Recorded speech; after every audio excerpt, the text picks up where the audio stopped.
शुरू करता हूँ उस बुलंद रब के नाम की ज़ात से कि जिसने हमें और आपको पैदा किया और हमें अक्ल व फ़हम और फ़रासत की वो नेमतें अता की कि जिसके ज़रिए हम हक़ और बातिल के दरमियान फ़ैसला कर सकते हैं। जी हाँ, एक दफ़ा फिर मोहम्मद मूसा आपके सामने हाजिर है और एक बेहतरीन वीडियो लेकर हाजिर हुआ है। आपको जिस तरह मालूम है कि हमारा गुज़िश्ता दिनों से बाग़ फ़दक का मौजू चल रहा था और आज की जो वीडियो है वो एक अहम वीडियो और इसी के मुतालिक है। और ये वीडियो हमारी बाग़ फ़दक के मौजू के एतबार से बिल्कुल आखिरी वीडियो होगी, क्योंकि हमने इससे पहले जितनी भी गुफ्तगू की वो सारी बाग़ फ़दक के मुतालिक की थी, जिसमें हमने आपको एक वाज़े और साफ और बहुत बेहतरीन मौका बताया था कि हर तरफ एतदाल ही एतदाल है। क्योंकि हमारे मुआशरे में, हमारे इस पाकिस्तान में बहुत से लोग ऐसे हैं कि जो ऐसी बातें कर जाते हैं कि जिसकी वजह से बहुत से लोगों को, बहुत से दिलों को ठेस पहुंच जाती है। हमने अपना एक बयान एतदाल के साथ चलाया कि जिसके जरिए हम ना किसी सहाबी रसूल की इज्जत पर कोई हर्फ आने दें,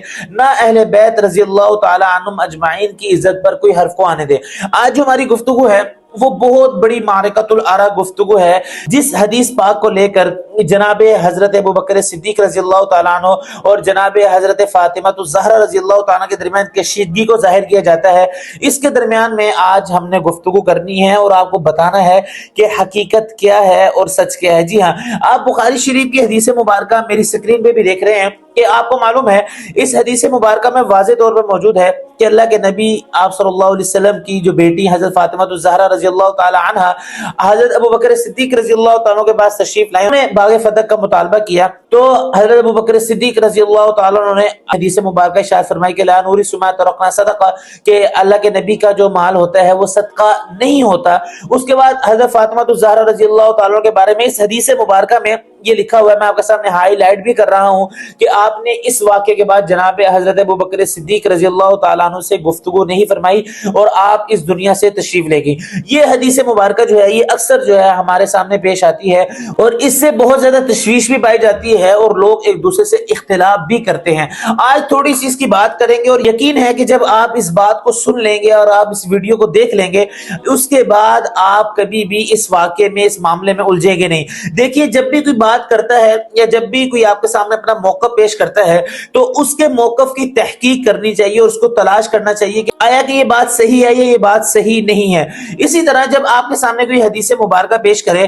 तो पहली गुजारिश तो ये है कि उससे पूछा जाए कि आपने इस हदीस मुबारक की तहकीक की है या नहीं की है। पहले तो मैं आपको लेके जाना चाहूंगा इनके रावी की तरफ। इनमें जो रावी हैं वो इब्न शिहाब ज़ुहरी हैं कि जिनका एक मौक़िफ़ है उलमा का कि ये शख्स तदलीस करते हैं और तदलीस कहते हैं कि रिवायत के दरमियान में कोई ऐसी बात कर देना कि जिसके जरिए हदीस मुबारक को और रावी की बात को आपस में जुदा करना मुश्किल हो जाए। लोगों को यूं लगे कि ये जो बात शख्स कर रहा है ये हदीस ही है, ये इसका अपना कौल नहीं है। और जो शख्स ये करता है यानी कि वो तदलीस करता है, इब्न हजर अस्कलानी रहमतुल्लाह ने लिखा है हजरत इमाम शाफी रहमतुल्लाह के नजदीक वो सिका नहीं होता और जो सिका नहीं होता उसकी रिवायत को नहीं लिया जाता। अब मैं आपको लेके जाना चाहूंगा दोबारा इस हदीस मुबारक की तरफ। ये जो हदीस मुबारक है अगर आप इसको देखें, इसका टाइटल ऊपर देखें, ये जनाबे हजरत आयशा रज़ियल्लाहु ताला अन्हा से मरवी है, यानी कि हजरत आयशा रज़ियल्लाहु ताला ने इस रिवायत को बयान फरमा रही हैं। लेकिन आगे जाकर जहां पर ये बात का जिक्र है कि जनाबे हजरत अबू बकर सिद्दीक रज़ियल्लाहु ताला अन्हु ने कलाम नहीं फरमाया,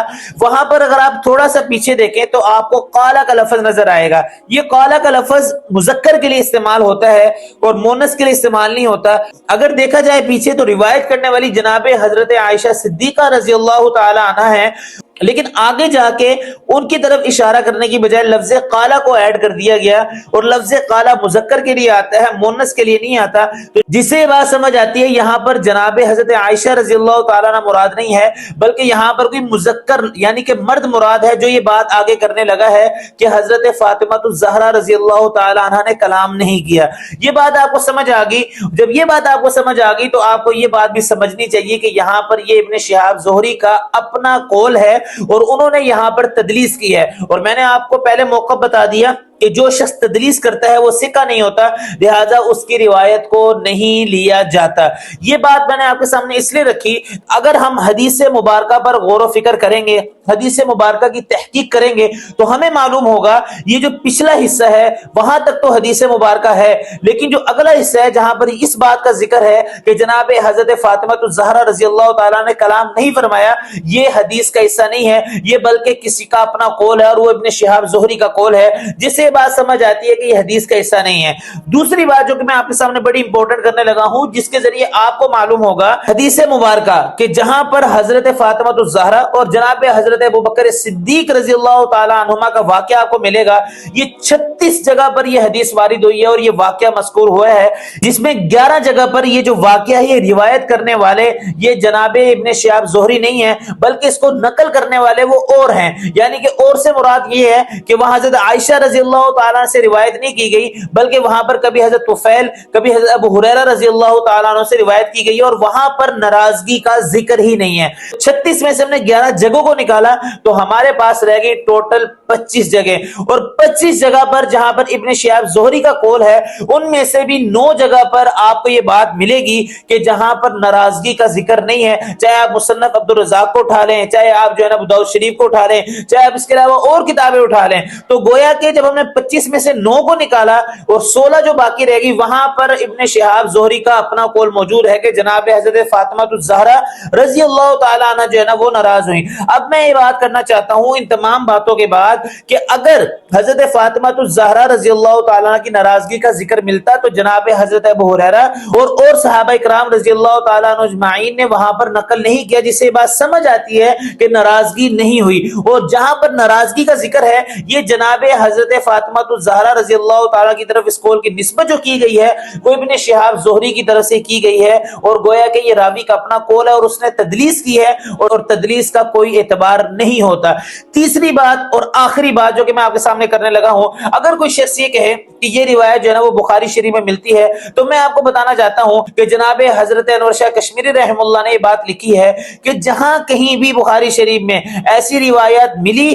کہ جہاں پر فدق کے معاملے کا ذکر کیا، وہاں پر بخاری شریف کے جو شراح ہیں جنہوں نے شرح لکھی ہے انہوں نے وہاں پر کلام کیا ہے۔ جب اتنے بڑے لوگ یہ بات کر رہے ہیں کہ یہاں پر حدیث میں کلام ہوا ہے، تو لہذا اس سے بات سمجھ آتی ہے کہ یہاں اس حدیث کو اس طرح پیش کیا گیا جس سے دیکھنے والا یہ فرق نہ کر سکے کہ راوی کا قول کون سا ہے اور حدیث مبارکہ کون سی ہے۔ یہ 3 باتیں میں نے آپ کے سامنے کی کہ تدلیس کا موقع بھی آپ کے سامنے رکھا، حدیث کہاں کہاں وارد ہے اس کا موقع بھی آپ کے سامنے رکھا، اور جو حضرت انور شاہ کشمیری رحم اللہ کا قول ہے وہ بھی آپ کے سامنے رکھا، جس سے یہ بات سمجھ آتی ہے کہ اس حدیث مبارکہ کو کوئی اگر ذکر کرے تو اس میں ضرور تحقیق کرے۔ تحقیق کیسے کرے؟ یا تو اس حدیث کی تشریح کو کسی دوسری شرح میں دیکھ لے، یا وہاں پر کسی جگہ پر اور کسی اور کتاب میں دیکھ لے، اور اگر آپ کتابیں مزید دیکھتے رہیں گے تو آپ پر بات واضح سے واضح ہوتی رہے گی۔ تو لہٰذا میں اپنے تمام نوجوانوں کو یہ کہنا چاہتا ہوں، اگر کہیں پر ایسا موقف آپ کے سامنے آ جائے کہ جہاں پر آپ کو یہ لگے